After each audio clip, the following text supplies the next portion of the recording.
Well, welcome everybody. It is Wes Leake here from Business Blessings, and we want to welcome you to this Budget 2024 overview webinar. It's another year has gone past. We did one of these last year. And we're just commenting before about how quickly they come around. So I'd like to introduce you to two people. So Alec Robertson, let's start with you. Welcome. Do you want to give a quick rundown on who you are and what you do? Sure, I'm Alec Robertson. I'm a director of Marsh Ticknell Chartered Accountants. So we're a chartered accounting firm based in Brisbane, looking after small to medium businesses and individuals as well, helping people, create wealth and grow their business and achieve their business and personal goals. So it's good to have you on, Alec and Alex. Yes. There's slight difference in the name. So yes, we'll be fine. But go for it, Alex. Tell us about what you do. Yes, look, I'm a financial planner by trade. I've got a business called Livingston Wealth Management, which is based out of Sydney, about a crow's nest there. And so we help Australian families manage their superannuation, investments, insurance, that kind of thing. But we also have a ministry that sits side by side with that called Wealth with Purpose. It's what you'd call loosely a stewardship ministry, which is really aiming to give people the mixture of what I'd call biblical wisdom combined with practical application. So trying to bring the two together so that people can apply that to their financial situation. And we do that through a range of means, through courses and coaching, but also through Christian radio. So we've got a lot of programming on Christian radio these days, which helps us reach people. So yeah, that's our background. That's good. Well, it's great to have you both on, and we're just waiting on Rodson Hill, who is currently logging on, he tells me, and he'll introduce himself when he comes on. So overall, general comments right off the bat. So anything exciting you think from this year's budget? Alex? Yeah, that was pretty I'm happy to boring. get. As an accountant, we were more excited about the coalition tax cuts than the modified Labor tax cuts, but they've been announced a while ago. So, it's still good that they let some tax cuts through in terms of that. They've tweaked the super slightly in terms of you can now put 30,000 a year into super. There wasn't too much else in there. I think they're a bit worried about creating inflation. So I think that's probably made it hard for them to work out what to do. And there's definitely some green signalling going on. So it's just going to be a case of, and I think that's going to be an election battle. So I think some of the stuff they're announcing in the budget doesn't mean much yet. It's going to be more, there'll be debates that happen around election time. Yeah, that. Rod, welcome. You've joined us. Do you want to just quickly do a quick introduction? We're just looking at the highlights so far of the budget. Sure. Well, many of you will know me. I'm Rodson Hill. I spend my time as a pastor, as a company director, and I still manage to teach a little bit in higher education. I've been teaching economics in one form or another at university level for some 45 years now. So I've learned a little bit, and my interest in politics goes all the way back to Sir Robert Menzies. And I can still remember the day that he retired as Prime Minister. In terms of this budget, well, I guess I'm simpatico with most of the other economists who have commented. I don't like it. I don't like it. I actually think it's the worst budget we've had since 2014. Wow. And that was the last decent budget we had. And that was scuttled in the Senate and pilloried in the press. So I think governments have been a bit skittish ever since 2014. And I think it led to the demise of both Tony Abbott and Joe Hockey. And no Prime Minister since has actually been going to do anything economically terribly sensible in a budget. So we've got a budget that at best will hold the line with inflation. It certainly won't reduce inflation. At worst, it will increase inflation. It will probably mean that any reductions in interest rate won't happen now until well into next year. We may even see an increase yet because inflation is still a significant problem as far as the Reserve Bank is concerned. Other issues that really haven't been addressed in the budget at all. Labour productivity is falling. Real disposable income is falling. That is the income you've got in your pocket after we've made adjustments for inflation after you've paid your tax and after you've paid interest on your mortgage or whatever other loans you have. Reserve Bank data shows that that fell by 5.5% from about 2022 onwards. So we've got some pretty serious problems. This budget doesn't address any of them. Well, let's just come out hitting there. Right? Oh, you asked me to say something, didn't you? I asked you to be honest and say what's going on. So that's very, very good.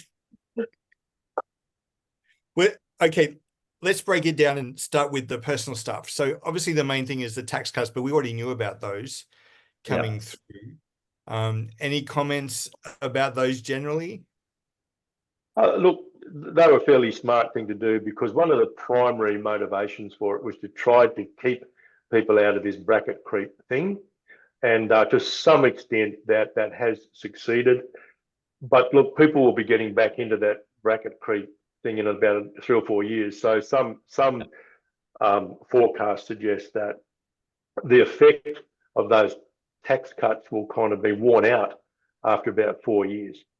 So once you start moving out about 5 years or so, the government will be raking in the tax revenue simply because people are moving into a higher tax bracket. As they have been for the last year. As they have been, absolutely. Yes, absolutely. One of the biggest tax takes ever. So yeah. Absolutely, absolutely. Through no fault, I was going to say fault of their own, but that's not that. Through no significant planning of their own, really, isn't it? The increase in royalty revenue and the increase in tax revenue because wages are so high, but also unemployment is so low too. Yes. And the surplus in reality is more good fortune rather than good management. It's just purely higher commodity prices. Let's hope it continues next year because otherwise their projected deficits are bigger than what they were projected previously. Yeah. Just going to go on this path of never-ending deficits for the next decade and follow America's lead into bankruptcy. That's the kind of, crazy policies we seem to be following. So one comment I saw from some financial planning association, or I don't think it was the financial planners, but somebody, that it's actually with decreased taxes, we're going to be actually able to borrow more. Is that correct? Do you know, because our income, our serviceability. Yeah. So they were suggesting that you could borrow more from a bank because your cash flow is improved, I assume. Yes, that's right. Have you heard anything around that? No, but I haven't. But that would make sense because blanks, the main measure is serviceability. And the thing that's happened in the last 18 months with higher interest rates is serviceability for the average Aussie has declined by about 30%. Because every time there's a rate rise, serviceability declines. So those income tax cuts in that respect will help a little bit. But as Rod said, within 4 years, that'll all be consumed anyway. But I think the concern I have, which Rod sort of alluded to, is that if inflation doesn't in fact come down, it goes up, we may get rate rises anyway, and that'll reduce serviceability even further. So it's a difficult time to be buying real estate, that's for sure. Nosebleed prices mixed with high borrowing costs. But yet, for here in Brisbane anyway, still a rapid rise in value of home as well. I think it's up 40%, isn't it? House prices are up 40% since the pandemic. Massive. Yeah, and I think, a lot of people got a lot of equity. It's just more proving the serviceability when it comes to borrowing money. So that's going to be the thing. A lot of people are hanging out for an interest rate cut because, that's been signaled for a long time. But, if we continue to do things that are going to generate inflation, the question is that interest rate cut coming? Like the NAB believes it is, but then we've got someone like Rod's not so sure. I think they're the only bank that is currently predicting a drop in the official interest rate. The others have gone the other way. Yeah, they've all changed in the last month or two. And have you guys been seeing banks actually starting to pull back a bit on interest rates anyway? I've noticed deposit rates. So because we buy term deposits for clients through platforms, and all the rates are now off 20 basis points on what you get couple of weeks ago. So that would be indicative. But that's early days yet. Yeah, I think the challenge is there's two types of inflation. You've got the product inflation. So that one seems to be under control, but then you've got services inflation. So as wages are increasing, then service prices are increasing. So the challenge is that, hey, what can people do to reduce services inflation? What's your thoughts, Rod? Look, you're ahead of me there. I'm not an expert in that area at all, so I will defer to the two Alexes on this one, I think. Well, it's hard because people are wanting wage increases. It's hard to find people. So then you've got wage pressure. So then people are putting their service prices up. Yeah. So then the Reserve Bank's then got to be careful that they don't then put interest rates up, because then that'll make people want higher wage increases to service their mortgages. So it seems like there's a real battle here, isn't there? Because there's a battle between what the government wants and the battle between what the RBA wants, and then there's a battle between what we want as consumers, and it's not. Well, the government's got incompatible objectives. Yes. Yeah. It really stems from their headlong rush into renewables and how much that's costing the budget, and us, by the way, because of power prices. And so there's a lot of government spending associated with renewables. There's a lot of pressure on energy prices as a result. We're not producing enough gas, for example. We've demonised coal. We're closing down the base load power generation capacity of those thermal power stations and so on. Now, that's inflationary. It also reduces our discretionary spending power after we've paid for all the basic things that we need simply to live. And the government wants inflation to come down, and their approach to it has actually been to subsidise some of those high costs, like rent. And I don't begrudge low-income earners getting a little bit more help with their rent. I don't begrudge the fact that people paying power bills are going to get some relief, but spending more to keep prices down just isn't going to happen. It doesn't work. Yeah, but to me, there's also the elephant in the room that was not really discussed, is immigration. So we've had close to 600,000 new people into the country in the last 12 months, which is inflationary.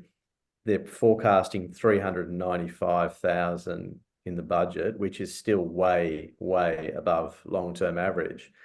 And whilst, once again, I sympathise with renters, rather than giving the 10% boost in rental assistance, surely the obvious alternative is to lower immigration to reduce the demand. Because also bringing all this excess immigration puts downward pressure on wages. So you've got upward pressure on immigration, on inflation, and downward pressure on wages. So to me, that's a bit of an elephant in the room, and neither of the major parties want to go anywhere near it. And it's also falsifying the true state of the country. In my view, Australia is pretty much in recession. It's certainly in a GDP per capita recession. So GDP is positive, but if you put it on a per capita basis, we've had 3 negative quarters of GDP growth on a per capita. So that's true state of the economy is, and retail sales are negative despite all these extra people coming in.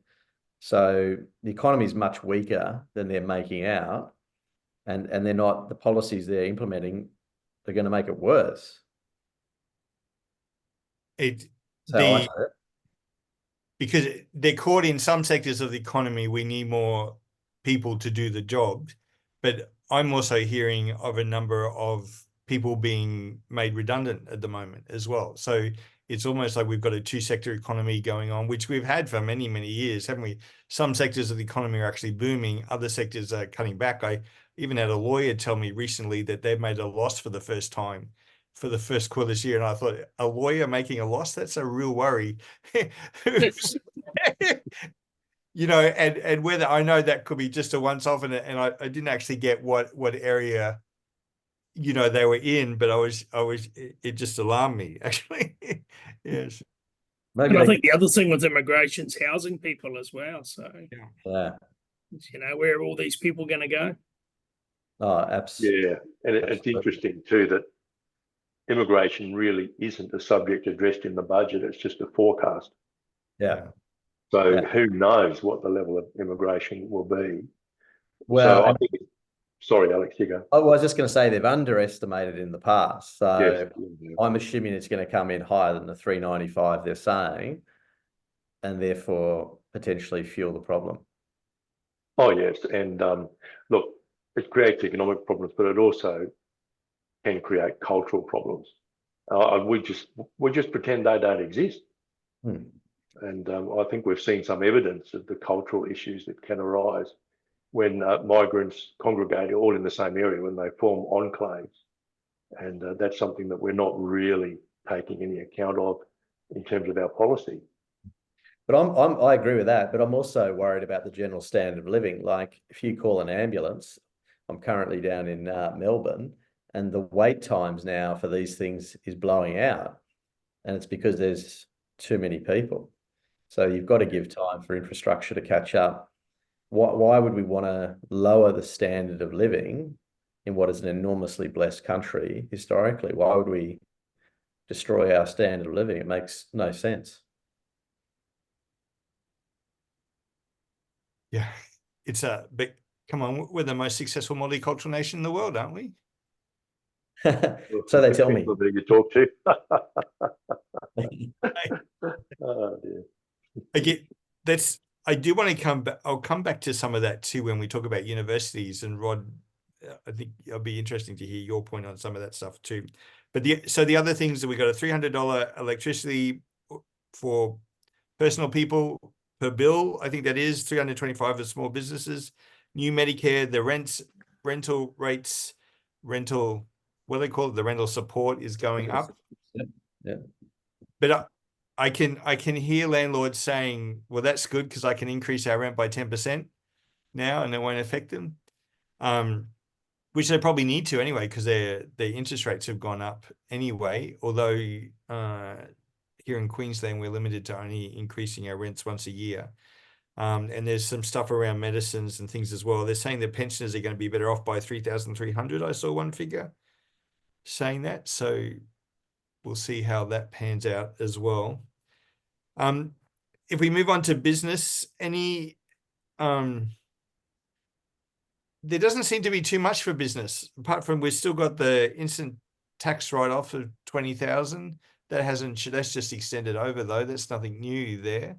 Yeah, they still haven't legislated that for this year, but the intention is to carry the 20,000 instant asset write-off for another 12 months. So that'll be for businesses with turnover less than $10 million. But we're still waiting for the 2023 budget business tax incentives to actually get legislated. So we're hoping that happens before 30 June.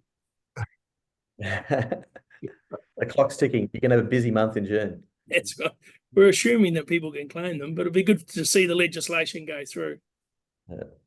Do we know if people are actually taking that up? Like, are you hearing of your clients or things in there? Because that's supposed to be there to stimulate, buying new assets and things in businesses. It's less of a discussion point than what it was previously, but it's still, there's some awareness around it. So especially as you come into June. But, people buying motor vehicles, that's all off the table now because it's hard to get motor vehicles below the 20,000. That's right. You can't get a motor vehicle under $20,000 No, anymore. so the old $19,990 utes no longer exists. No, that's right. So, it's at that threshold that it's going to be more around smaller assets, more so than some of the bigger assets. Which are probably not going to make as much a difference as what they were hoping for. Was there anything else there seems to be a lot for certain industries, like the, solar power and green industry and some of this other stuff, but there doesn't seem to be much around for business in the budget, or am I not? Well, no, I suppose business will benefit from the tax cuts just from the viewpoint that if they've got themselves structured, with companies and trusts, they've definitely got some ability there to minimise some tax. So that'll have some benefit for business owners.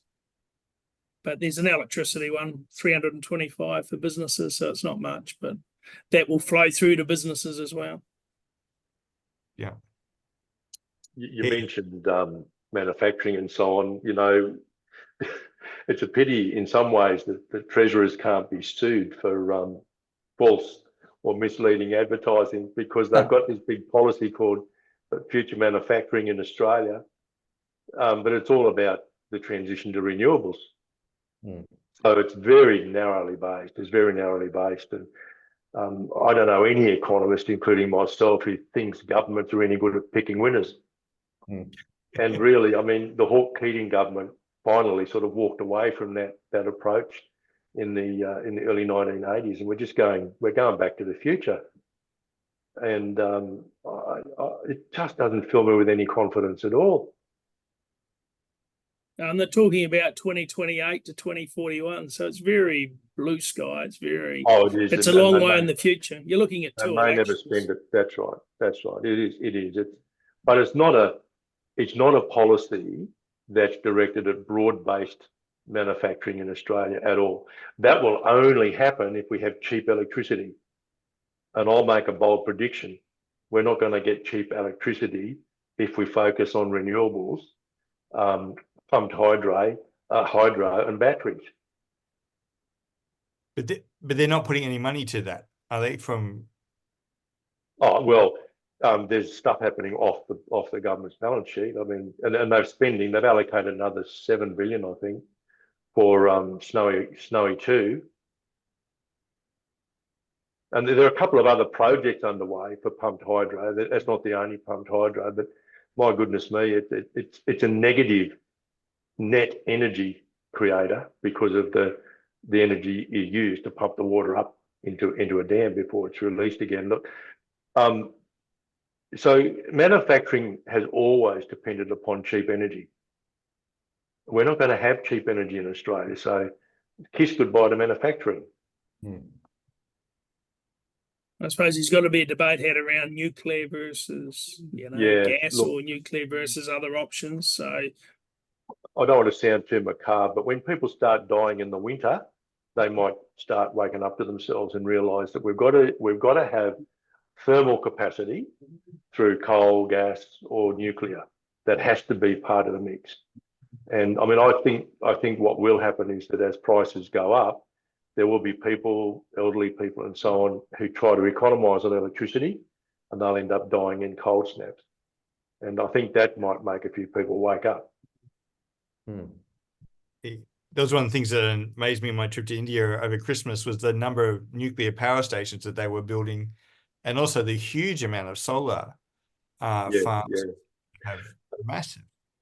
Yeah, look, there's a place for solar and wind as well as thermal generation of power, and unfortunately we have a government who is absolutely blinded to the importance of some kind of thermal generation, be that through clean coal, through gas, or nuclear.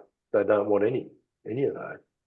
So is that more because of the Greens vote and the rising amount of, like, the Labor vote is more going over to Greens, and so they're much more?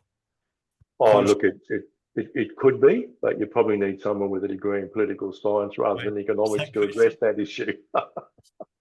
we need to talk to the swing voters. See, where's the swing voters' headspace at? Yeah, I know. We're living in an electorate where we've got Green at both local, all three levels of government. Yeah, and with a neighbour who's very focused on that, I hear a lot. It's so good. Okay, anything else in the business space? Like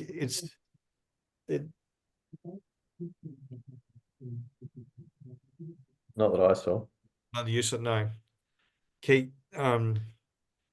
I think, what about ATO compliance and tax fraud and tax avoidance? I mean, they've had a huge, this TikTok thing where they've lost billions of dollars through stuff, which just blows my mind.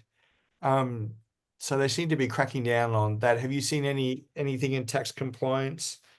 No, they tried to stay away from most of it. Like a lot of this tax stuff, they seem to be avoiding. Like there's still no clarity on Division 7A. Like that's been kicked around for 7 years now. So we'll just keep doing what we do, which is, hey, you can do 25-year loans if you've got if you're using property as security. Otherwise, it's 7-year loans. So even Part 4A, they stayed away from Part 4A. They've kicked that one down the road. The one they did bring up was around the old debts. So at the moment, any old debts pre-2017, the ATO can't write off. So they're going to pass legislation that whereby it gives them the ability to write debt off if they want to. But so no, it was there's not too much there. The only other one they said was about BAS returns. They're going to have up to 30 days to issue BAS refunds instead of 14 days. So the logic behind that is to try and look at fraudulent activity. So if people are lodging BAS returns that aren't actually real, it's giving them a bit longer to have a look at that. We are noticing the ATO a little bit harder to deal with than they used to be. So behind the scenes, there must be some messaging around, hey, don't just remit interest, don't just reverse penalties.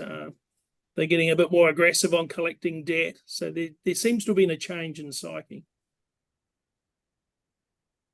Just Do you that think that's reflecting yeah. the economic pressure? They need the tax revenue. Yeah, probably. Well, it's very interesting. Like I've listened to people from the ATO before. They know that if they pull all the debt in, they'll send businesses broke. So they know they shouldn't do that. So they know they're a bank for business, but it's a matter of, hey, how do they behave in a way to at least get some money back in, but without being over the top? Yeah. They've definitely, with the director penalty notices, they've got a lot more levers that they can pull, and they are aggressively chasing debt more than they were previously. Interesting. So, Ali, just checking, like you talked about them writing off debt, because at the moment if you go bankrupt, for example, the debt still stays there against their record. Is that correct? And it can in some cases, depending on what it is, but now they would have the ability to take a view on that if it's pre 2017. Okay, so they'll be able to write that, because that'd be hanging around for some people and not being able to move forward with it. Well, all what happens is they just keep getting notices. Yes, even though they can't do anything about it and they've gone through bankruptcy, they still receive notices from the ATO. Yeah. Okay, good. Rod, let's have a talk about universities. Like this is one area, like they seem to be, well, like I've heard talk that there's up to 90,000 students that haven't come in because they're blocked visas and things like that, and they look at reducing the number of overseas students, telling universities they can't rely on that money anymore. And yeah, look, one of the issues I think has been the quality of international students.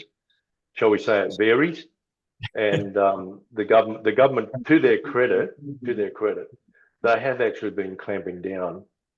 Of course, it's made things more difficult for private providers, and I worked for a couple of them as a part-time lecturer.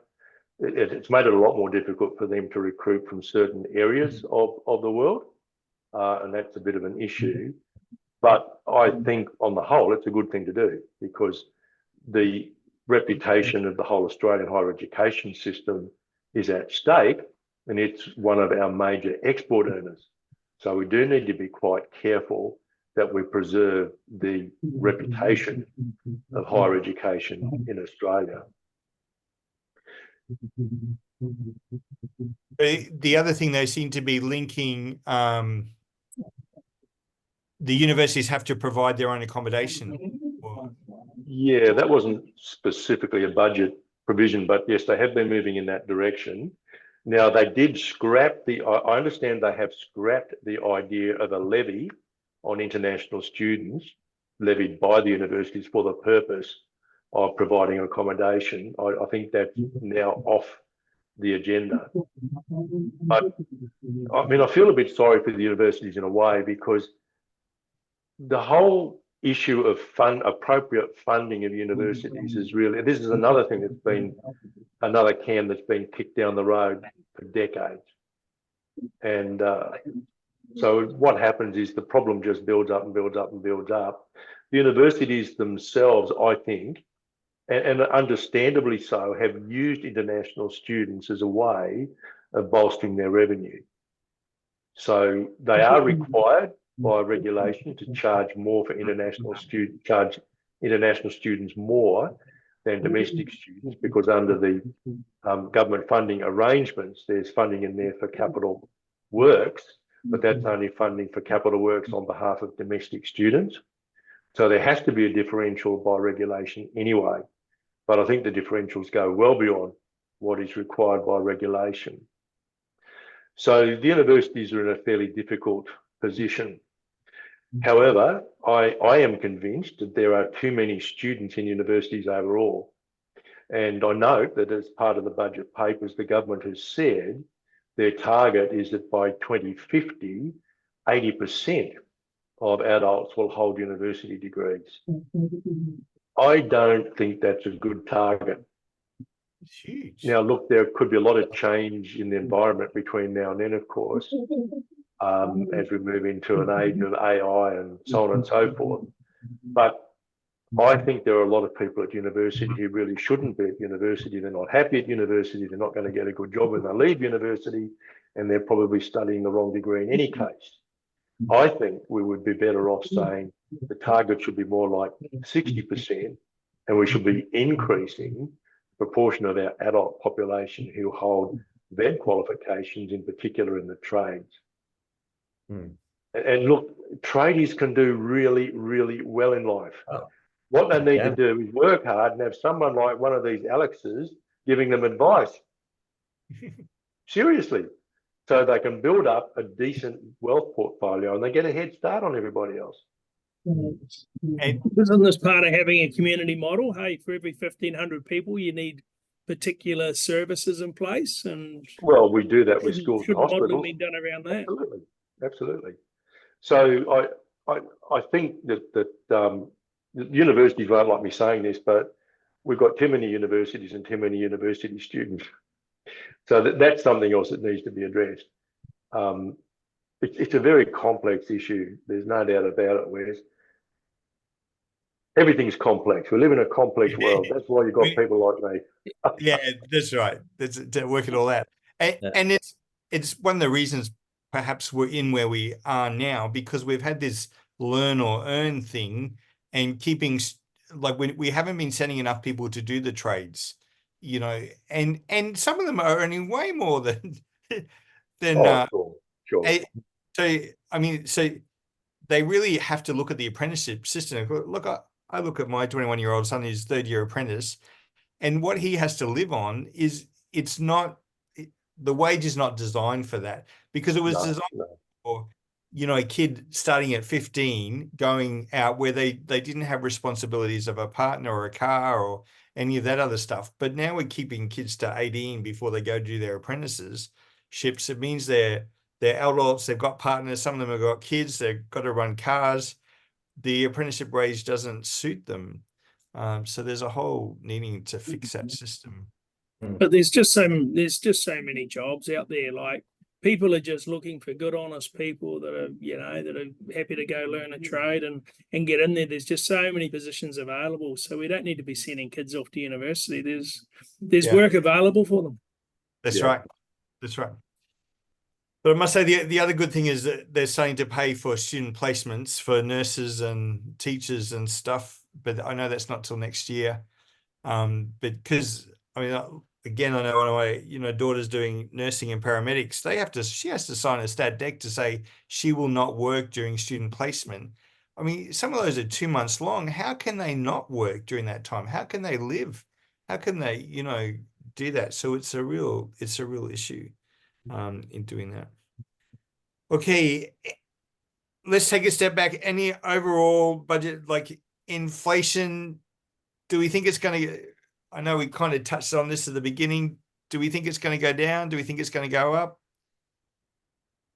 If I was a betting man, I'd say it's not going to go down. They're making the Reserve Bank's job a little bit harder. Yeah, at best, it won't get worse. Yeah. So the budget's going to create inflation, but it's a matter of whether there's enough downward pressure on inflation that it may drop. Yeah. It may get back within the target range, but it depends which economist you believe. That's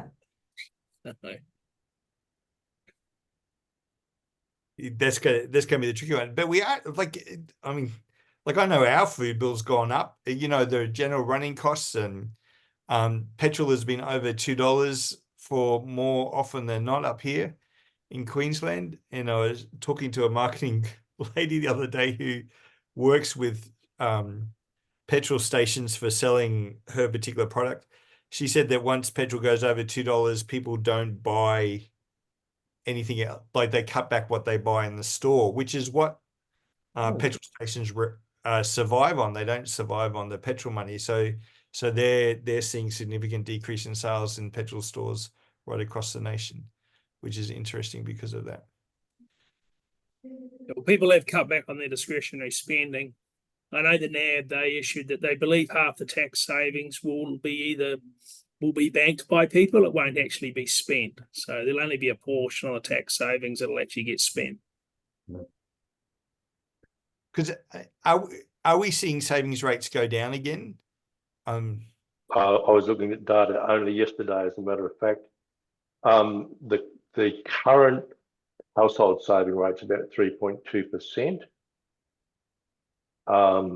which is quite low, and it has been falling. It's not falling very fast, but it is falling. But I think that's indicative of the pressures that households are under. It's as simple as that. Because, as I say, when you make those adjustments for inflation, for taxation, and for interest payments, we're going backwards. 3.2% is not much of a buffer if something goes wrong. No, not really. But look, Australia historically hasn't had very high interest rates, savings rates. The best savings rate we ever got to was about 22, 23%. And that was during COVID, when the government was paying us like mad and we couldn't go anywhere to spend it. But it's I think it's about half what it was pre-COVID now. So I think that's one area which is of some concern. Yeah.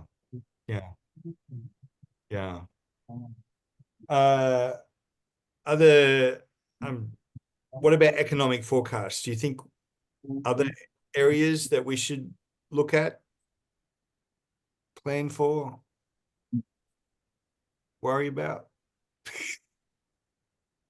Yeah, I mean, look, I worry more about the long term, just these the ever increasing size of government. That to me is the big issue.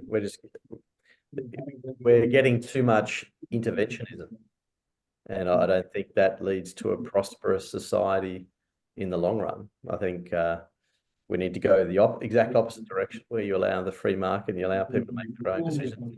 Like I was saying before, you don't want governments picking winners, but also you don't want government continuing to grow in the way it is. It's too much. No, one of the horrifying, I suppose, aspects of the budget is that we're going to employ 36,000 more public servants. I worry about that. And one of the things that worries me about the public service is not so much the wages, but the overall conditions of employment are such that the private sector could never, ever provide them, because the cost of labour would simply be too high. And one of the issues, of course, facing businesses at the moment is increasing costs of labour and decreasing labour productivity. So, you know, lots and lots of things are now going out of balance in Australia.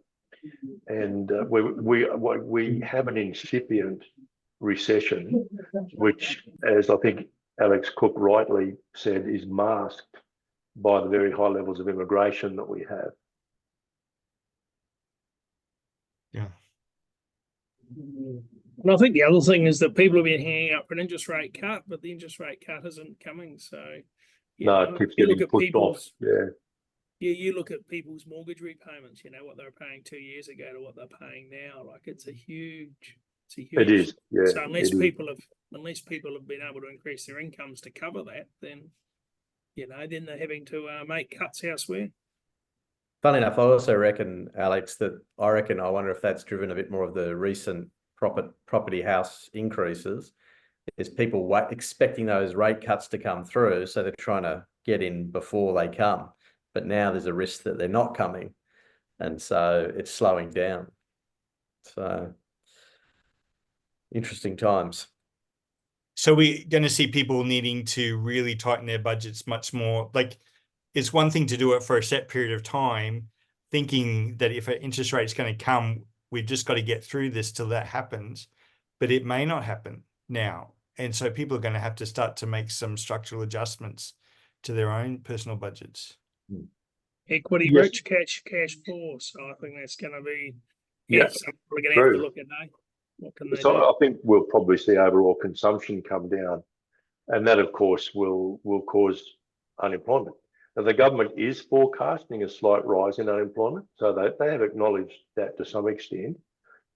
But if the drop in interest rates is put off until, say, mid next year or the end of next year, I think we'll see the rate of growth of consumption slow considerably, and that will inevitably lead to some unemployment. Absolutely. You guys, what about the God factor in all this? Does it change that God's not providing for us anymore? Well, I've always said it's our choice whether or not to participate in a recession. Look, I don't think we've had it so good where it's like interest rates at 7% historically are low. They're low rates, yes, they they're not are. high Yeah, rates. Unemployment at 4%, it's just insanely low. So, we've got kids leaving school, walking into jobs. So I think I think God's still blessing us. So maybe we need to be more thankful for what we've got than complain. Oh, yes. I mean, we should practice gratitude. It's something we should practice daily. And I think we do need to recognise that God is our provider. Absolutely. And even in a recession, God is still our provider. I would say this, though, God often provides by giving us opportunities to work. Yes. That's, That's his main way of providing for us, is through work. Absolutely. Absolutely. Right at creation.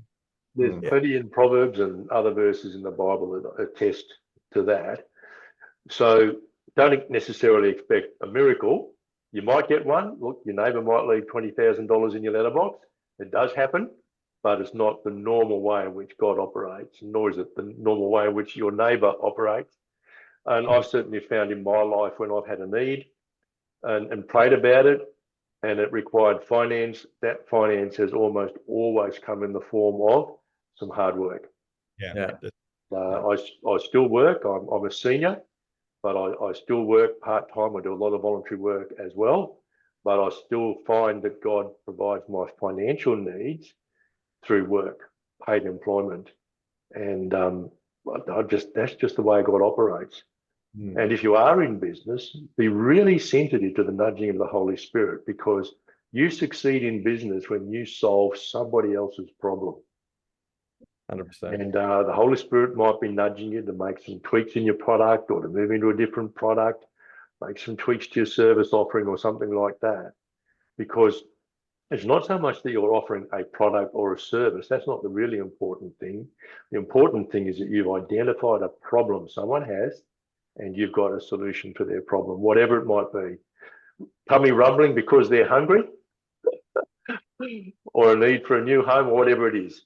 Define what business you're in with the wisdom of the Holy Spirit, and then be sensitive to the nudging of the Holy Spirit as you tweak your product. Faith without works is dead. So the key thing is that, hey, we spend time in prayer, spend time reading the Bible, be guided by God, but we've got to get out and do something too. We can't just sit there and hold our hands out and expect the money just to miraculously fall into our hands. Yeah. And if he's not talking to us, we've just got to keep doing what we're doing. Yeah. Another God factor thing, Wes, that I have had concerns about for a number of years is, Proverbs says the rich rules over the poor and the borrower becomes the slave of the lender. Australia today is the second most indebted households on earth, not government, households. And I think we are watching a certain portion of the population being enslaved, because if you bought a house, say around the pandemic, you borrowed at 2%, now you're at 6.5%, all of a sudden, and I've seen this with clients. I saw it with one client where they had a 30,000 surplus. A year later, as rates rise, that surplus was zero. So, you're witnessing this, and it's not just Australia. Similar things are going on in other Western countries. And I think there's a real risk with the way things are going, that you're going to have a have and have not society where the middle class essentially shrinks. And that's, to me, the direction that we're heading in, with the policies that are, I think we're watching the demolition of the middle class. That's myself. With the green policies, with the debt. And I think it's the inevitable consequence of a godless society that believes the state should do everything for them. And I think that's the direction we're heading. I know it's pessimistic, but I'd like to think otherwise. But to Rod's point, God can still provide for those that faithfully follow him, seek him first, and trusting God for their provision. But as Christians, we've got to be realistic about the world around us and what's going on. And we need to pray for good governance, because I don't believe we have it in either of the major parties. I don't think we've got good governance. And that's going to strip our nation of its prosperity. So yeah, I think I saw some stats recently that say that 9 million people in Australia don't have $1,000 to their name, or can't access $1,000 very quickly. So the debt is going up, our savings are going down. The other factor in there is what's happening with giving. Are you seeing your clients being more generous, less generous? I don't see too many not-for-profits saying they've got more than enough money to do what they need to do. Yeah, well, in terms of myself and what we see with our clients, we find our clients are fairly consistent with giving. For Christians that take their faith seriously, it's generally the thing they're very reluctant to touch. I mean, there are a few Christians that are a bit, do it quickly because they're worried. But I think for the most part, that money is generally very sticky. I find most people faithfully try and stick it out in terms of being generous. But to your point, I think Christian organisations in general are seeing a pullback. Some of the radio stations are seeing that with their giving. It's quite a mixed outcome, and a lot of them have come in below budget, with their fund, or their fundraising. And I think that's probably just reflective of what's going on in the broader economy. Yeah, I haven't noticed a change, but we're coming into tax planning season again in June, so we'll get a better gauge for that next month as to where people's headspace is at, or heart space is at. I guess it's going to depend on what's their bottom line like too at the end of the financial year too. How much have they got left over to give? I listened to a podcast the other day where a guy who is giving away $1 million a year from his personal finances, let alone what he gives away from his business. And he said to me, he said on the podcast, we started when we had nothing. We gave all the way through, and made that comment again. If you're not giving when you have little, you're not going to be giving when you have much. So it's part of that is the routine of giving, isn't it? To establish that early on. So true. I mean, I say that when people say to me, I'll go into ministry after I've bought my house, after I've done this. And I always say, forget it. and plus I say to any Christian, you're in ministry the moment you become a Christian. Wherever God puts you, whether you're an accountant, an economist, financial planner, you're in ministry. I agree. If you're not gonna give when you've got a little, you're not gonna give when you've got a lot. It's a hard thing. 100%.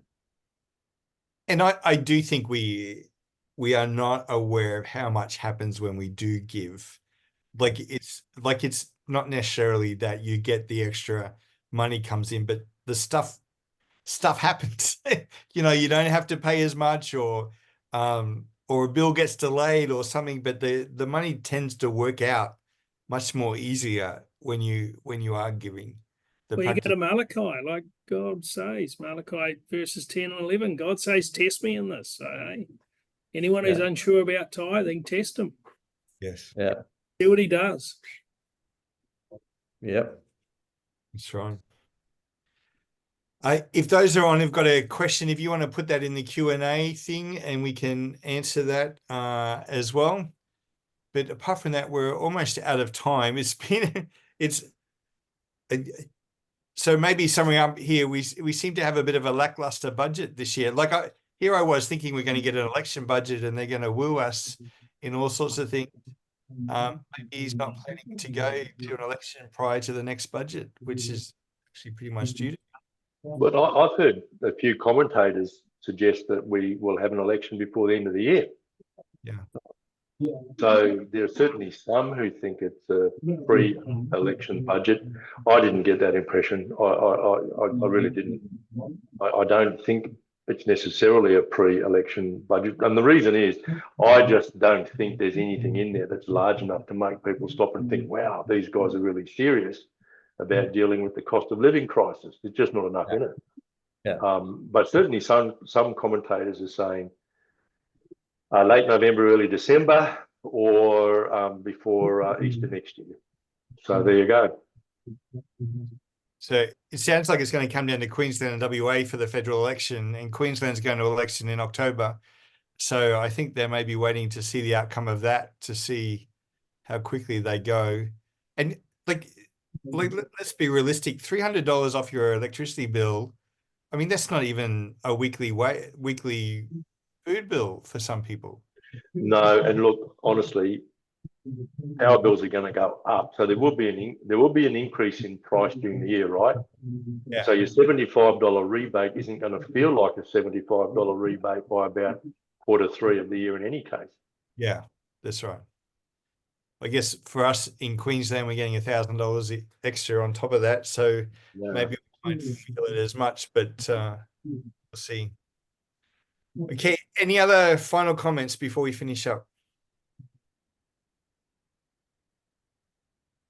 Nope. No, nothing else from me. All good. I could say plenty, but look, mate, I've said enough. But there's plenty more we could say. There's no doubt about that. I just think for your people watching, you know, just put some budgets in place, make sure you got some personal budgets in place, and just pray about it, agree a plan between your spouse and yourself, and go for it. And all the best. Wise words. Yeah, it's good. And seek first the kingdom of God is, a key passage, and I think we're learning more and more just what that means for each one of us as well, and to apply that to our lives. Yeah, it's good. Well, just a quick whip around. If people want to contact you, Rod, how do they get in contact with you? Probably the best way is through our church website, which is ignitelife.church. Okay, ignitelife.church. Alex Cook. Yep, so best way for us is through our website as well. That's wealthwithpurpose.com. And Alec Robertson. Yeah, so website as well, marshticknell.com. .au, or you can phone us on 073422 8000. Excellent. That's very good. Well, thank you, guys. It's been another year. I think this is our third year we've done this. So I'll book you in again for next year. Whether we have the same government or not will be an interesting one as we face that. Or we may have a really super election budget next year. So we'll see what happens. Okay. Thank you, guys. You're so welcome. Thanks, Wes. Thanks, guys. God bless, guys.